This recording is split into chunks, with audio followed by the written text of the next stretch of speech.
batata mbote bamama ambote bankudi nyonso balandi nyonso ina yamanaka anthropologie kaka motindo benimesa bila bamambo ekikusa kulutila ti ntangu yekusa kufwana na kati ya tembuka ya bana side mutalisaka beno ko kilumbu ya bubu ya kele kilumbu mosi ya kafu ya katula yina kimvuka kikuza sinon kusangana pour la deuxième fois bangindu lekatuka kupesu kuona mutindo mosi ya mbote pourquoi parce que lukutakano ya kilumbu ya bubu ya yavonaka mosi ya lukutakano na kifulu yina commission katuka kuvanda ampeleko kusala exposition ya statut et amendement kuza kusalukwa bien sûr na assemblée générale mais quand si betu kuza kulanda exclusivité ya ba membre ya assemblée générale ampeleko bantwadisi wapi mutindu ba membre kuza kulutila mais quand si batombo mingi na yamono mpangi kele na malima ya ditalatala le généreux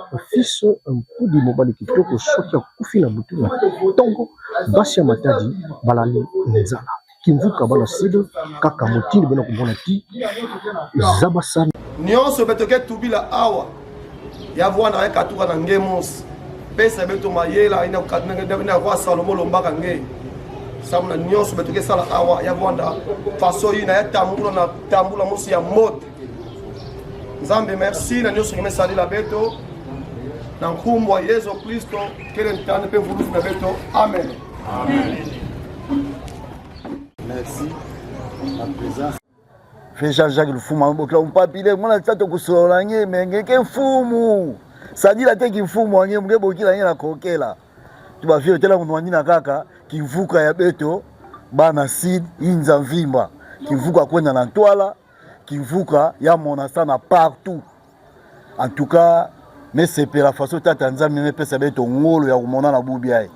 La fois dernière, le 31 janvier, mais tu vois un nombre à 32 personnes, 34 personnes. En tout cas, c'est déjà évolution. Tu as chat avec ton moment, tu as besoin de bon, tu as besoin de tu as paix sans bon, mais tout le monde a bilungi abao. C'est comme ça. En tout cas, merci mingi. Mais tu vois dans le travail, na kati ya commission. Ça la mambo ya stati mambo ya stati Allahu Akbar mungu musulman Dieu est grand mambo ya stati humaine mais tu bikana na quelques pages ya règlement d'ordre intérieur mais tu vanda obligé ya kupesa forum batanga beno kuwa faso ki salome salamina po bitala kuloma batu bakuiza batu kala mona na ve tango ba mandimande batu ke vanda prêt. Or, travail d'ensemble de l'omba présence. Merci na mutinos kana bika injona ni na batanandi. Sam na compagnie qui vuka betu tamdi sa mambo ya stati. Boa la ke tambula ve 100 mibeko. Boa la fiti tambula na mibeko. En tout cas, melomba commission qui est lié sam na mambo ya stati. Merci mingi na ba présence, merci mingi na befort. Ma zone sous les intempéries, vous la gare unoka, mais écoute, vieux José na coin va la me batama, en venir en vous la manie, ça semble tout ça là, mambe de cuisla. Vraiment, c'est vraiment important. Souci à qui vous gaya wina, mais tout tambour ça yao, mais tout diati ça yao, c'est tout diata moulonga, mais son mon toile, mais mon avait ma main sur quel en toile. Alors, mais tu fais mon anaka, mais tu fais zabasana. Isola sana na kusala sana, c'est très important. Il y a una kuna na riba. Donc maman on fait tu vas na intu ya vana pena ntima. Ya ki vanda force ya beto na kivuka. Kapitalo kuzola sana. Bitike bika réunion fait on kwenda avec mke tinda kambo. Bitu fait tu quiz. Vraiment important par rapport ya ta dimanche. Mtunyo ce que va na occupation familiale. Mingi na quiz a occupation familiale. Mingi a quoi ba réunion des parents. Mais mon isa quand même présence. Frère Mouko comme nous absent boubia carré mon avec moi retirer dans groupe. Ça mon absent est trop. Il y a un moment avait mais il journée que la mani m'a fait ah. Boubia mais ça l'effort même on a là Anzo avait pas retiré. C'est vraiment important. En tout cas papa José me piange parole par rapport il y a Stati nous avait ni dans l'Assemblée générale ngetanga yao ou bien ngeke betoke imprimer betoke kotana pe na cyber tete kisalu salama kana kisalu imene mutu ni procureur amen vous avez façon même monina. Oui. Merci tata fondé na kupesa mondinga. D'ailleurs en tête mbota beno bana side. Mbote diaka. Mbote. Bon. En tout cas, pina kaka façon tata fondé me katuba commission vandaka na kisal mosi ya ngolo ya kudoter kimvuka beto na statut na règlement. Ya beto vandaka sala et puis beto me manisa statut mais règlement me bikanaga quelques pages. Alors statut me manisa. Vous avez procédure Assemblée générale qui est souveraine. Façon beto nyonso beto kela. Et qui procédure beto lenda sadila. Façon fondé metuba. Soit beto tout là on a papier, beto pèse exemplaire na mutu na mutu ani tanga boss beto convoqué assemblée en kaka samu beto sadila ou bien beto kwenda article par article beto adopté. Allez na yao nani tata nani Aloès Lomba motion de procédure et yao vous avez la parole Sam Nakutuba. Namamboué yake salamina play benome sala élaboration ya statut avant de saisir yao yetangi la beto article mosi donc beto ke adopté yao moyena ba amendement veut dire kana beto kangu beto metu bageno ya beto me adopté ya ou mais moyena ba amendement. Donc voilà un peu procédure ina nous on a fait ça. Ça là yao mais ça là saisi mais mettre au système PDF mais mettre dans la groupe comme ça beto quoi na vitesse mais ça là saisi mais mettre dans la PDF mettre dans la groupe beto nous se mettre tanga mutu ça la amendement na papier ta beto kuiza ao beto quoi na vitesse. Bete kwa na vitesse de na mutu qui dit kutangila déjà na injo tena kuiza awa article intel place même on a erreur ya wina yankaka mutu bete kwa na vitesse je crois ya vona comme di banza mo. Merci. Si en tout cas mukuma mo André Wens propriétaire de la pharmacie La Patience. Alors metu ba play bete ke bete pressé fait bete ke bete fait pressé kana iki mudele parce que mundele mo stuba kana ngezo la sueki la congolais diambo sonika yao ngemona mutire ke lutana kibaka ba mesonika mame ngi mutu bitu ba ni ba mesonika mutanga mo ya uve ngemona lera beneke tinda una PDF oui ya ke nouvelle technologie me bati kwa ke tanga batu be tanga uve bete ke bete ve pressé bete ke bete wawa même kan ya ke baka beto 6 mois ya ba réunion bete ke kuizaka samu na kuwaka bu bete ke tanga 5 articles. Mais mettons 5 articles, beto me amendé directement sur place. Moutre na ku corriger que avant tout la virgule, vana boire la pidi.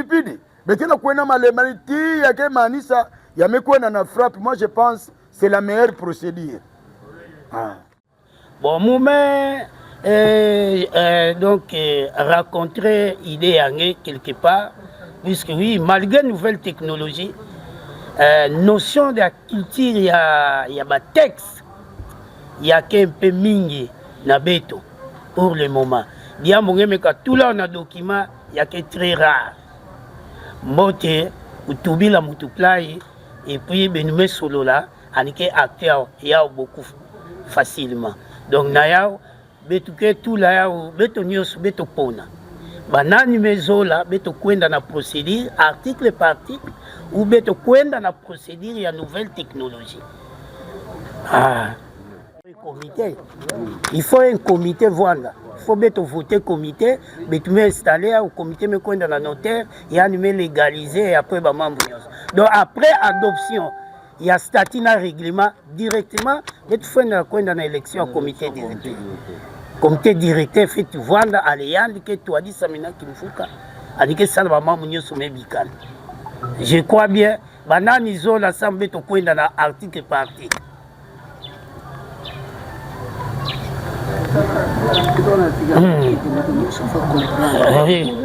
Manifestez-vous, article, ça moutonio sans y comprendre.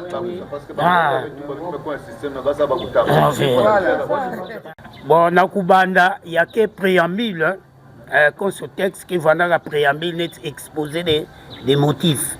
Donc il y a que préambule. Préambule, met tout baplay.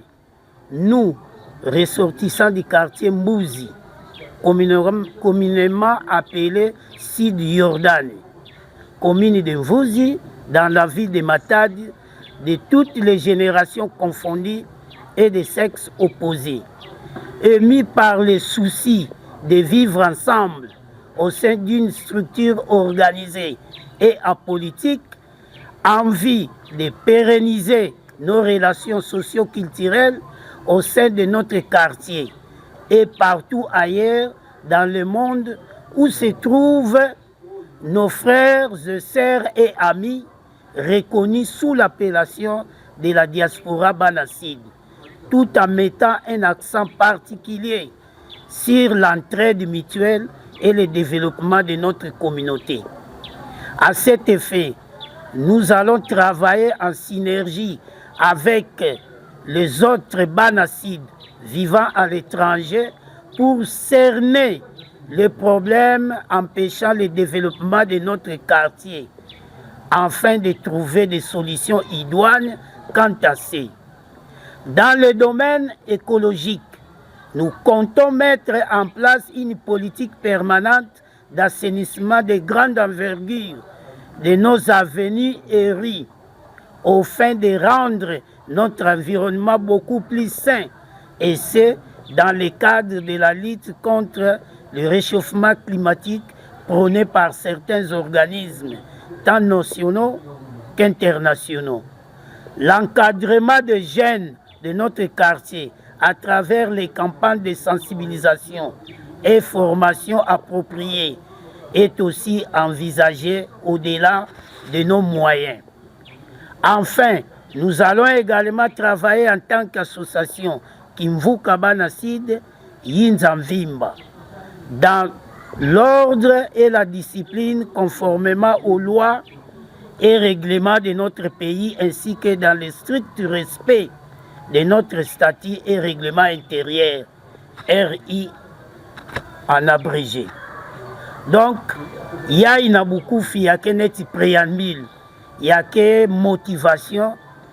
La singindu katuka kayi qui pousse que beto sangana par amour beto vendre ensemble na katia kimvuka yayi bana sida samuna développement ya quartier ya beto et puis na kulite na bamambo mingi sam toujours que na ko cadrer développement bamambo mingi ke na kati muza bave bangindo abeno place kimake ya kukatu sawa bien ya kubwela je crois bebe nimelanda kana betuke katu sa betuke gome yayi kwa na mfunu ve beto katu sa ya betume katu obika play ya vandela kwani mutindo hii na betume luta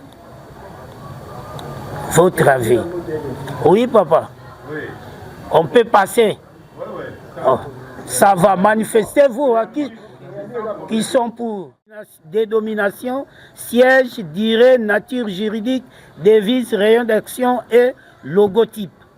Chapitre 1 de la création, dénomination et du siège social. Article 1er. Il est créé à Matadi en date du 26 avril 2025 une association dénommée Kimvuka Banacide Yinzamvimba. Point. Abrégé, Betobaka Veya Kananini, Betke Touba, en abrégé, et qui Mobetlenda tout la vanne. Elle est créée à l'initiative de messieurs, Betouke Nandiawa, assisté des messieurs, Betouke complétés respectivement fondateurs et cofondateurs. Donc il y a que du Banzaya Bakamaka le 26 avril, Natata fondé, Alvana Raya de Mosivé, bato ankaka accompagner ke yani participer ke na libanza ina bao bake bokilaka ba cofondateur ba créer ke na date le 26 avril 2005 awa na Mbanza Matadi kimvuka ya bana Sid Yinza Mvimba. Ça va 2025. L'article premier on peut passer. Yani bagaka libanza nani yanime créer ya betume vanda. Article 2. Le siège social de l'association Kivuka bana Sid Yinza Mvimba ASBL est établi au numéro 33 de l'avenue Ravin, quartier Mbouzi, commune de Mvouzi, dans la ville portière de Matadi, en République démocratique du Congo. Alinéa premier, il peut être transféré à tout autre lieu sur décision du comité directeur, dûment approuvé par l'Assemblée générale. Ok, chapitre 2 de la durée, nature juridique, devise, rayon d'action et logotype. Article 3. L'association Kimvuka bana Sidi ya Yinza Mvimba, ASBL, est créée pour une durée indéterminée. Oui, mettez ça, mettez ça là, vous plus que base ya kufwa. Mettez ça là, mvuka mvu. Elle est une association sans but lucratif et apolitique. Donc il y a que ASBL, quoi kukunati na beto ve mambo politique. Oh betume ku wafashi beto me ça la play quoi ku moya vanda élevé quoi ku betuke apolitique. Il y a que intérêt ve. Muna utula mbongo munu sa mkuza baka bénéfice. Quoi ku ya que ASBL bénéfice qu'élevé. C'est quoi bien beto lenda luta. OK, article 3 adopté. Article 4. L'association Kimvuka bana Sud Yinza Mvimba ASBL exerce ses activités sur l'ensemble du territoire de la République démocratique du Congo. Donc, Kimvuka beto anike exercer ba activité nandi yake champ d'action République ya Mvimba, République démocratique du Congo. Nous avons avec Kanabetu Lenda Bouela, puisque oui. Yinza Mvimba. Donc RDC et Yinza Mvimba. Voilà, ok.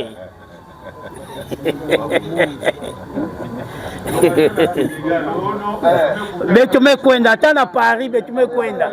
Na Angola, betume kwenda. Ok, merci. Donc article 4 est adopté avec cet amendement. Oui. Ok. Betume Luta. Article 5. Le logotype de l'association Kimvuka bana Sidi Yinza Mvimba est constitué d'un. Bon, il y a la place, il y a un Sonic Ayavé. Logotype, il y a que type de logo. Il y a aucun abeto. Il y a une manime. Il y a que cercle.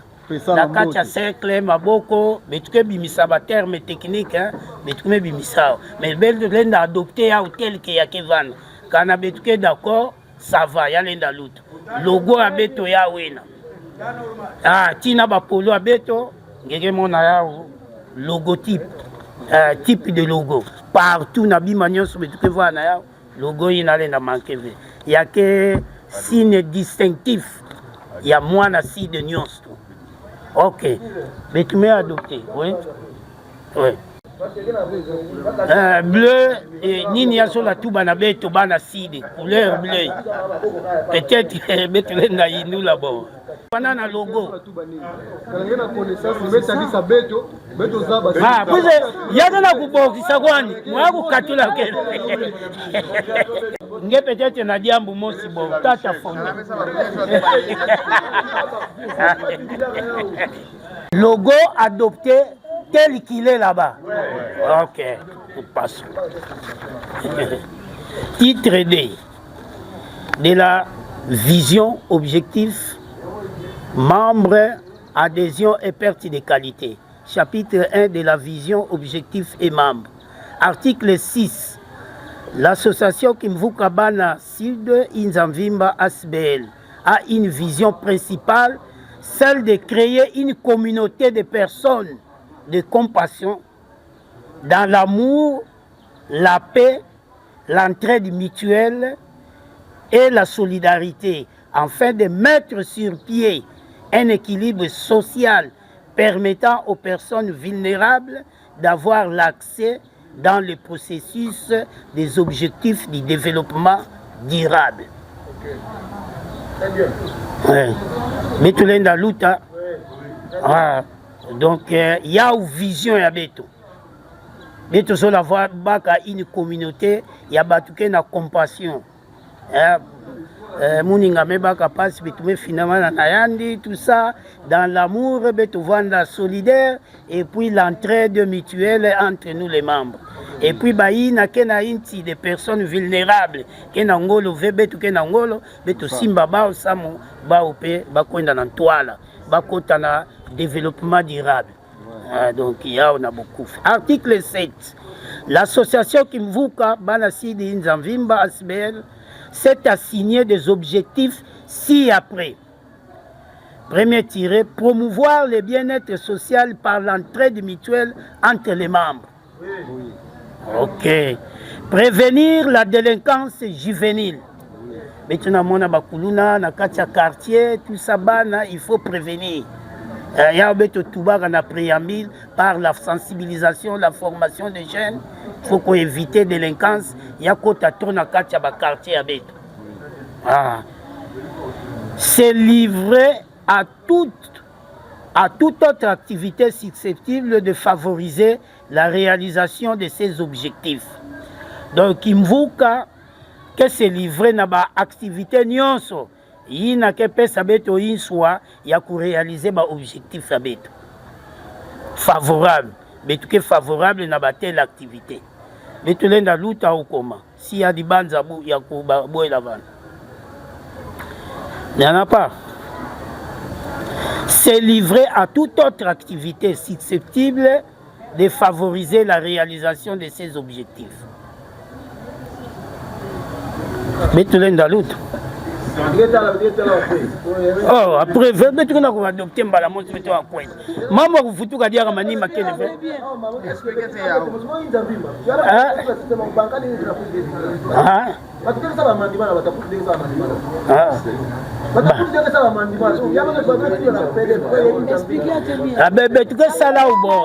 y a quelle méthode, oui, à ce qui concerne. Ah, ouais, tout cas, c'est donc qui peut ça na activité. Il y a activité qui l'enda aider, favoriser l'enda aider qui me ça moi atteindre l'objectif final. Il y avait activité il y a bien mais il n'a qu'à aider beto semble beto atteindre l'objectif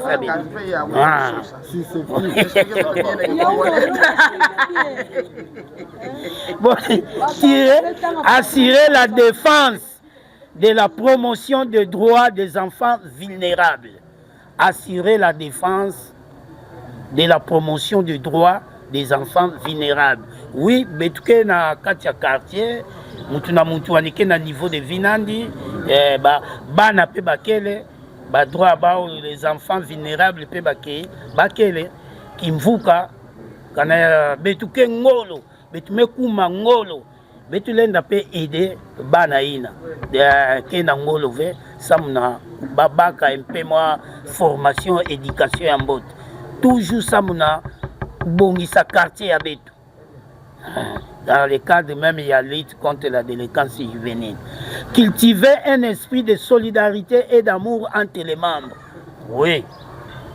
Beto cultiver cet esprit-là de solidarité et d'amour. Beto yawi nagut.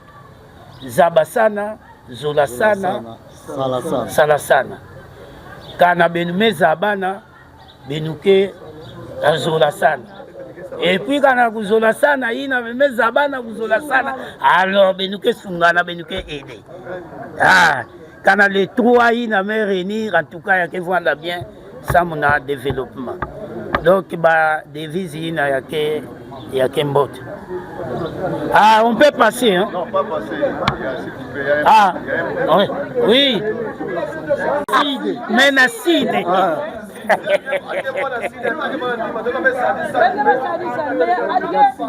Ah. Ah. Les enfants vulnérables. Il y a Sidi. Beto Soudikisa ya Sidi. Ani vana mwana Sidi.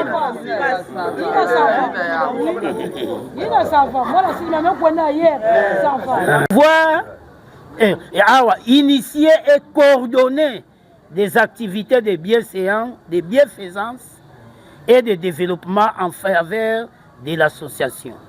Donc, initier et coordonner l'activité de bienfaisance, de développement en faveur de l'association. Ok. Promouvoir et entretenir une amitié socialement durable et équitable. Ouais. Promouvoir et entretenir. Mais tout que ça me promouvoir, ça donc l'usingu, na maintenir, pour encadrer donc entretenir amitié vraiment sociale, il y a inda et puis équitable donc c'est pour le bien de tous. Nous union soit vraiment équitable. Séparation. Yandi kutu ani bagaga samu mais cousin andike fondé. Mais tata nandi fondé. Mais ya wani salaba mambo yi. Ngena kubaku save al mambo yi non ya ouve. Ok, donc article 7 Betumeluta. Article 8 l'ASBEL Association Kimvukabana Sid et Inzamvimba comprend deux catégories de membres, à savoir membres effectifs et les membres sympathisants ou donneurs. Membres effectifs comprenant les fondateurs, les cofondateurs et les membres adhérents. Donc, la catégorie à membres effectifs, mais que na fondateur que na quatre, ba cofondateur, na ba membres adhérents, beto bayai beto me kota. Allez, nous surtout, beto na former catégorie à ba membres effectifs. En dehors, il y a beto que na ba membres sympathisants ou donneurs. Explication que l'anda na ba article en CAC. Est-ce que beto l'enda maintenir les deux catégories? Oui. La mission beto koezaka assimiler ani. Donc kusangisa yani na membre d'honneur puisque ba comportement bao beto mona ke ba ke façon mosi na membre d'honneur. Ngemona ba tout mosi ke kuizaka ba ke pesaka mbongo. Ba ke monana ba ouvé. Ok, réunion au plat, yo nini, rien, ba cotisation ya tala nive. Mais du moins que kanabenime kuiza vers bao nadia musongolo mpaka alenda pesa mbongo nani. Beto bimisa sympathisant donc mutuya ike pesa cotisation mais anike kuzana na ba réunion ve séparé au cas anike na besoin ba réunion beno veo nini mais cotisation nani ana kupesa ana kuja peshu mosi ah mais tu me kuma trois catégories hein.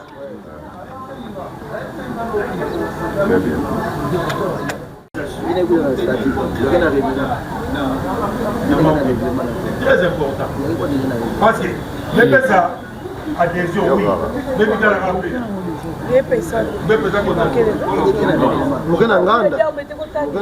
Effectif. Selon les façons de mettre membre effectif, c'est lui qui est en règle de cotisation. Mais au moment où disons un répertoire, d'avoir 200 par exemple, mais 100 sont en règle de cotisation. Ça, il n'a qu'à lever. Qu'est-ce que vous allez dire dans le cadre effectif? Il y a qui vous cabine. Membre, il me conseille que j'attends à 5 cas, 6 cas. En attaque à règle fait. Mais en échange, mais là, on a parlé en termes d'effectivité, il y a notre nombre. Mais exercice rôle, il y a membre artisan, non membre d'honneur. Mais tout le monde a déjà idée, solution au TI. Donc, article 8, Betulenda Luta. Article 9, Et membre fondateur, la personne qui a eu l'initiative de créer l'association Imvuka Bana Side Inzamvimba, ASBL.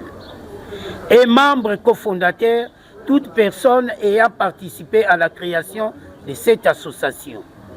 Et membre adhérent, toute personne physique qui adhère au statut et règlement RI de l'association avec engagement de s'y conformer scrupuleusement.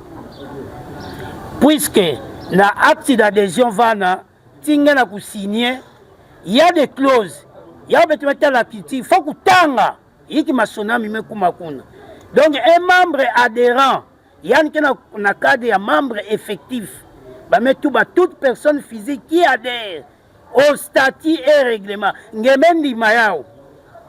de l'association avec engagement que ngeke sadi la bamambu yina ke na kati kanange sadi la yaove.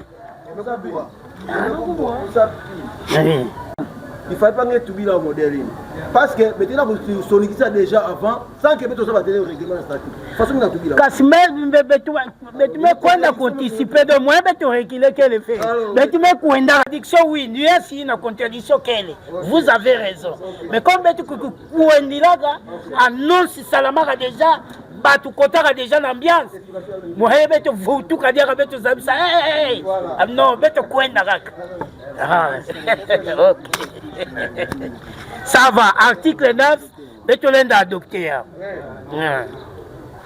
Article 10, les membres de cette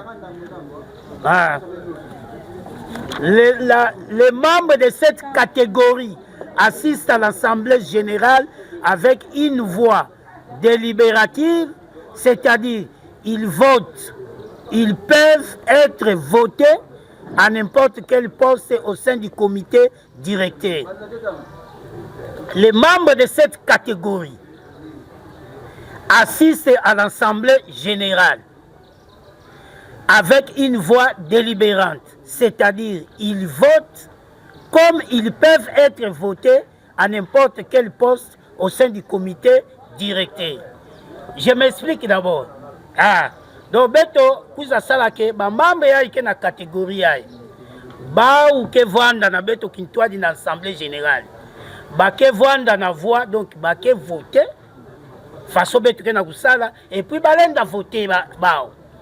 Bon, mutu baka donc, fondé pelenda vanda na ni président fondateur.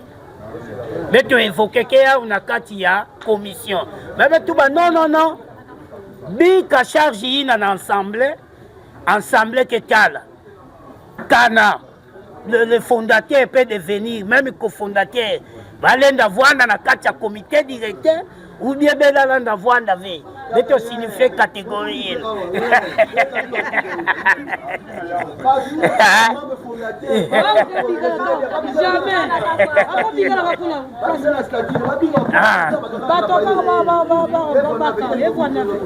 Ça va. Oui, ça va, mais tu m'as dit, ma. Donc, membre yi na ba fondateur. Fondateur lenda kwani ku voter yani. Aibi kana na titre honorifique nani ya fondé. Mais tata oui, vous avez là. Quel mandat fait?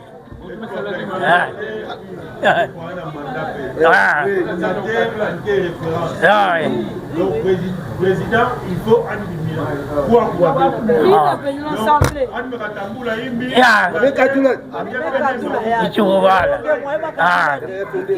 ok, adopté avec cet amendement. Donc, on a été balenda kota fait. Donc, ngeko watata fondé. Donc, nge côté ya l'élection qu'elle est faite.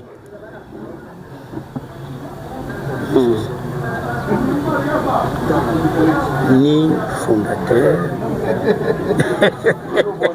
Que ba membre nani il est en vie, net sénateur en vie ani bikana gako. Vandi la gako. Beto mais ça la à moi différence que membre sympathisant yandi que membre que pesaka ba anike banda pesa ba cotisation nan mais alenda quiza tout comme alenda quiza avec la réunion selon emploi du talent et puis membre d'honneur yandike comme membre de soutien que soutenir beto na ba membre nandi mais anike na besoin quiza na réunion ve mais belenda contacter yan lenda sunga beto na ba membre en kaka là c'est il y a déjà beto salak amendement. Et puis le membre de cette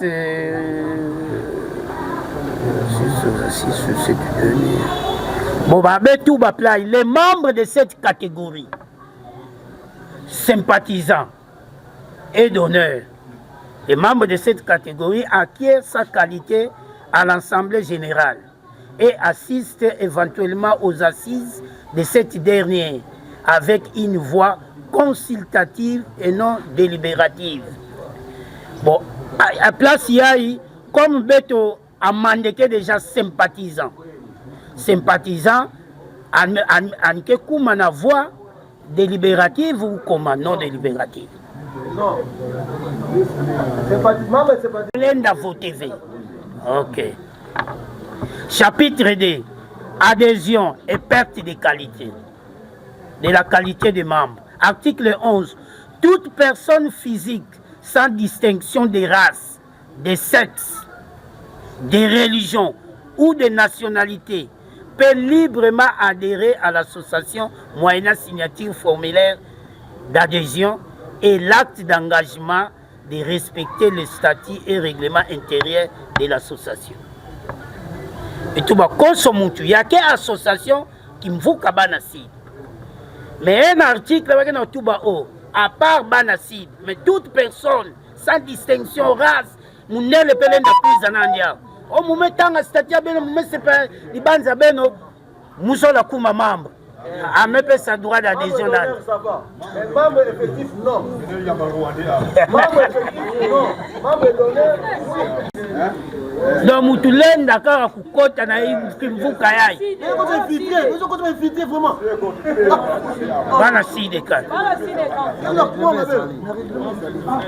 Membre d'honneur, ça va. Oui, à part d'honneur. À pardonner, oui, ça c'est de la pardonner. Kasimbeya on me met à acquérir na membre sympathisant. Membre sympathisant ni que sangana rarement na bête. Mais on n'y a pas sa cotisation nan. On met ces pélagas na di banza ina mais en plat du temps que na vous permettre de. Donc en fait vous voyez na moi na cible. Oui, si les gars. Ça manifestez vous ça d'accord. Bête tout là di ban. Mais tu le fais le bon exigeant fait. Anike kuizana na mambo abe te feme Canadien muka anike pesa mbongo. Mais ani nenda vana nani Pas de problème. mais quoi kuba me manga betu bake côté en kaka mutu ve. Et mon vana Les faits supérieurs. ouais. La première nous participer à la réunion. Et par rapport à la façon dont on a connu la statut, membres sympathisants. Oui. Et yanda nikena l'UVV ya kupona ba membre ya comité ya betu. Mais ani lenda kuza bwela betu maboko samna tombo solo ya kibuka betu. Et ce par là, membres sympathisants ils ont tout bagaka avec un Rwanda mwana site. Allez d'avoir dans même yanganda. C'est normal betu baka yani sama ni kuza soutenir betu. Mais place ya kuza kuma yimbi. Kaname kuba na louve ya kusala mapona minde là ça va. Non, anikena na voix inave. Ana galika vote. Même batwanganda babwana ba membre sympathisant. Voilà. Donc toute personne. Ouais. Anikena va voter. C'est déjà. Il y a que déjà acté. Mais il n'a ni que quiza, alenda sympathisant, alenda voir un andi ailleurs. Il n'a pas de problème, toute personne va. Mais tout est renforcé. Vous avez vu Banassi de fait balangage dans les balangages dans mon TV les dérangements. Batunyo sonne sous ma bain zone acide. Bakake abe Banassi de fait mais même sous ma bain zone acide. Baké na droit acide.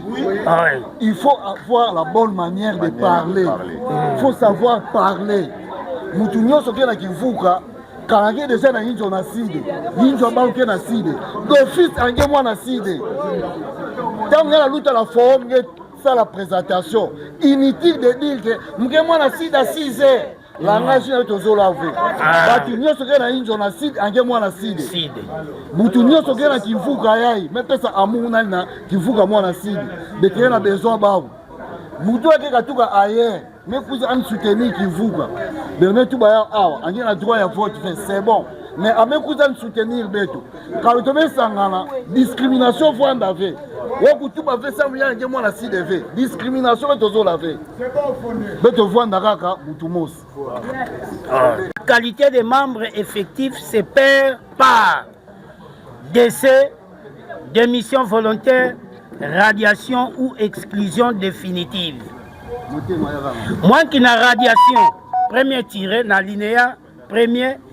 Radiation ou exclusion définitive des membres effectifs de l'ASBEL, Association Kimvukabana Sud, Yinzamvimba, est prononcée par l'Assemblée générale à la majorité des 2/3 des voix exprimées pour un motif grave, c'est-à-dire tout acte de nature à porter atteinte à l'honneur et à la dignité de l'association entraîne une sanction d'exclusion à l'endroit de son auteur après qu'il ait fourni au préalable ses explications. Donc, moi, le membre nyonso, que kuiza ou père de qualité nan. Premier, na loufwa, oui. Loufwa ngemeka kufwa, ngekediaka mwana membre ve. Ngeme cesse automatiquement d'être mwana membre. Démission volontaire, oui. Pour des convictions personnelles, idée façon de cuisiner, pas de problème. Radiation ou exclusion définitive, oui. Beto lenda gradienge ensemble, lenda radienge quand la majorité absolue mais approuvé la radiation. Kunande ba metele balenda katu sangé mais décision ensemble à la majorité absolue façon betume vandi là mais yiki motif yina ya fait vanda grave yina kezo at kubebisa kimvuka kozola kufua kimvuka ale na yao en tout cas beto ensemble betuke décider ya imbuma imbi malamu beto Katou Sayan, là, tu mets radienge d'office. Vous avez votre avis à ce sujet. Article 12. Droit d'assistance. Mais c'est ça, mais dans le règlement. C'est ça que 3 mois, il y a fait sa cotisation. À ce moment-là, il y a droit d'assistance financière. Donc, vous avez ça maintenant. On est déjà un règlement. Vous n'avez pas donné la toubila. Donc, vous avez fait ça ma contribution. Voilà, c'est bon. Voilà, c'est bon. Pour le règlement. Ils ont déjà un règlement.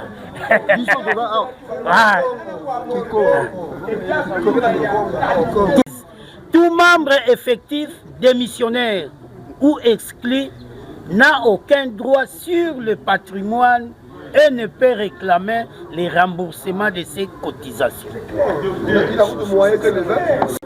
Organes, fonctionnement et ressources. Mais je me compte dans le chapitre 1er, organes et fonctionnement. Article 14. L'ASBEL, Association Kimvukabana Sud Nzamvimba, est constituée des organes suivants. 1. Assemblée générale. 2. Comité directeur. 3. Conseil des sages.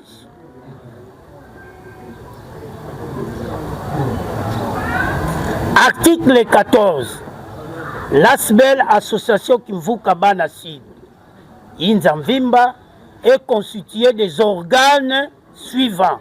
En place, ça m'a couvert l'efficacité à Kimvuka. Et qui façon, mais nous même on a article. Beto kana organe ya kaka beto buela ono beto zola beto kuma na 20 organes beno kaka. Et na 3 organes.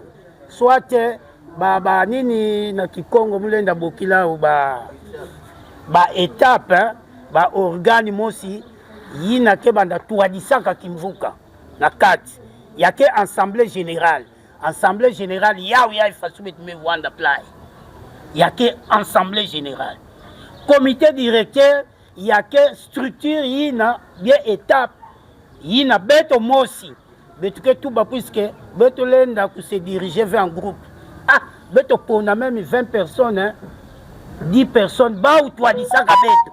C'est ça qu'on appelle le comité directeur. Et puis le conseil des sages. Ça la structure aussi na développement d'article 15. Mais moulin a anticipé, il y a que vendre conseil composé na fondateur, na ba cofondateur et puis betume baka un représentant ya diaspora. Exemple betuke na niveau ya Angola. Na Angola, na Luanda, betuke na un représentant. Na niveau ya Canada, betuke na un représentant. Ale yandi lenda zaba na Canada, ki kwa ba na sidi ke na kati ya Canada. Alenda ku répertorier ba, ku retracer ba, et puis ku pesa beto zabasana na ba. Muke pesa ngending. Après, nombre ya ba pays na ba ke kuiza épaulé fondateur me former conseil des sages ke vanda na ba attribution ya et puis na mode de fonctionnement ya ya betke sans na manini. Oui papa kanange ke mbuta na beto nyonso awa donc ajange kaka quoi que donc il soit élevé fiche d'adhésion que kuna bien après nani secrétaire qui communiquait beto le plus doyen il y a Kento na bakala puisque ba date de naissance qui na ba acte d'adhésion à beto kuna ya que problème v beto ke baga kwandi ya ça va beto lenda adopter article yai. OK, passons à la section 1 assemblée générale. L'assemblée générale article 15 Metouba est l'organe de conception des décisions et d'orientation de la politique générale de l'association. Elle est donc l'organe suprême de l'association. Donc, Kimvukayai, donc, organe, assemblée, façon de vendre. Quoi que ce bimela, bangindu, ba décision, na ba directive, ya nene, samu Kimvukaya kwenda na toile. Il y a que organe suprême, il y a ba décision. Après beto, façon de me vendre là en Zambie. Quoi que bameka boeta, na zulu pe ya me boeta. Façon de me vendre là. Est-ce qu'on peut passer, adopter cet article? Ouais. Alinéa premier, elle est composée de tous les membres effectifs de l'association. Ouais. Tous les membres effectifs de l'association. Article 16. L'Assemblée générale se réunit une fois le mois, soit les dernières semaines du mois, et sur convocation du président ou de son délégué à cas d'absence ou d'empêchement de ces derniers. Alinéa premier. Il peut se réunir en extraordinaire chaque fois que les circonstances l'exigent, sur convocation bien sûr du président ou de son délégué, ou encore à la demande de majorité simple de ses membres, soit encore à la demande expresse du comité directeur. Donc, assemblée générale, que banda façon betu que banda kutasana rapply. Ya que vanda kambala mosi na ngonda. Jour ango ya que vanda dernier samedi du mois. Betu matala ka calendrier dernier samedi du mois. Betu me kutana. Anaya ou na linéa me bwela à part ordinaire. Balenda kutana diaka aussi na extraordinaire play betu ken. Kanadia mu yangudi me kubwa na katikati ukuru ya moi yambu ya nene comité directeur metuba ya ike charge à mon nouvel campagne beto kuiza assemblée générale beto kutana en extraordinaire yali président qui convoqué assemblée ordinaire extraordinaire beto me kutana ya ke vanda soit na demande ya ba membre mais na majorité simple il n'y a que la moitié plus 1. Pas absolu, majorité simple. Soit demande, il y a comité directeur, façon ou soit circonstance que ça là que beto kutana diaka ensemble, ça m'a beto résoudre le problème.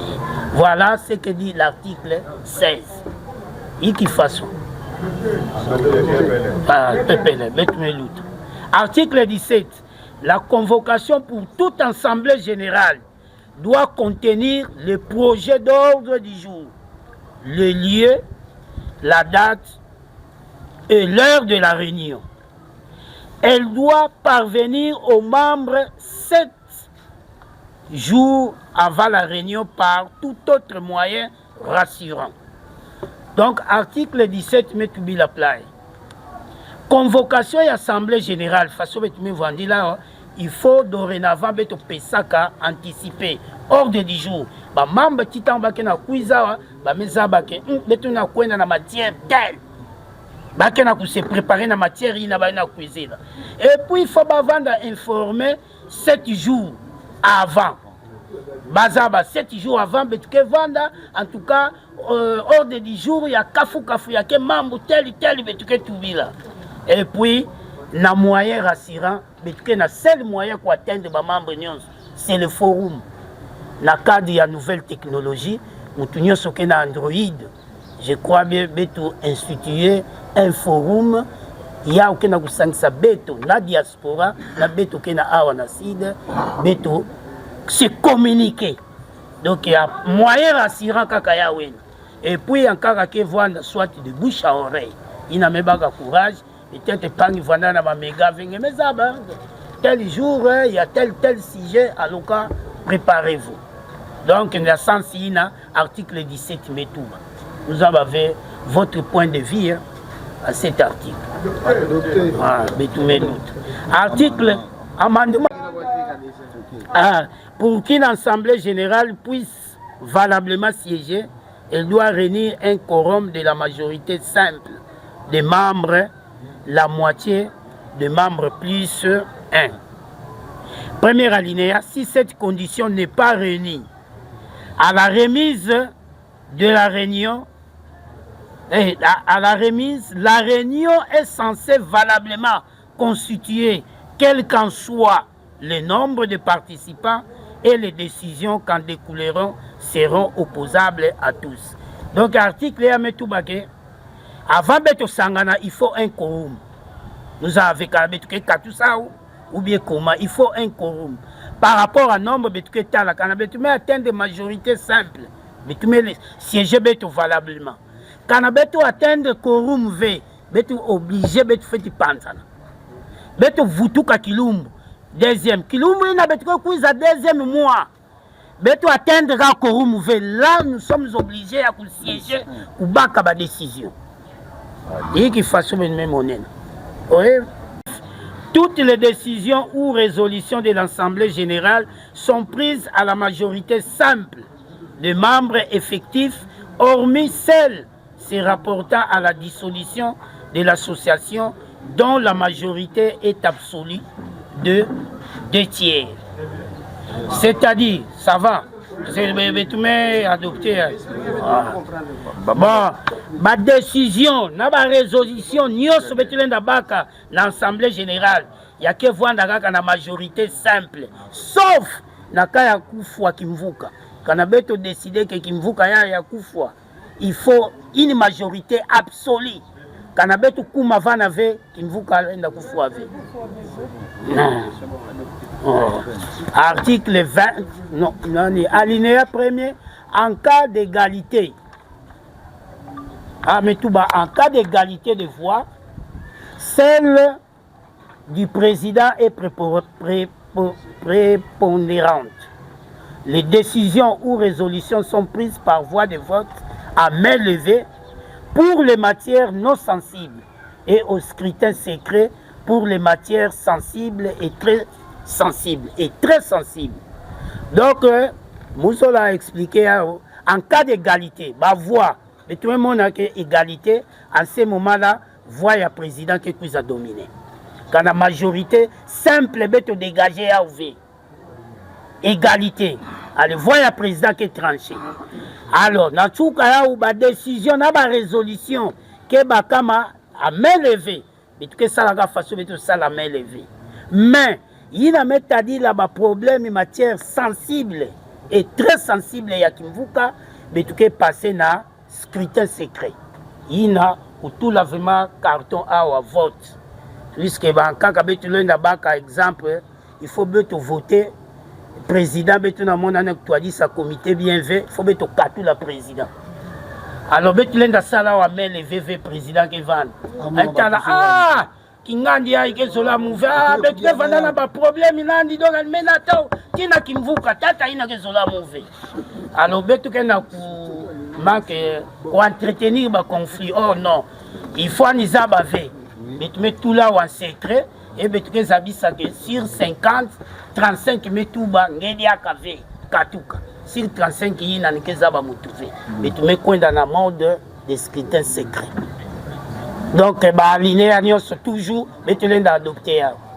Voilà. Bon, dernier article, article 20, toute assemblée générale est sanctionnée par un compte rendu signé conjointement par le président et les secrétaires.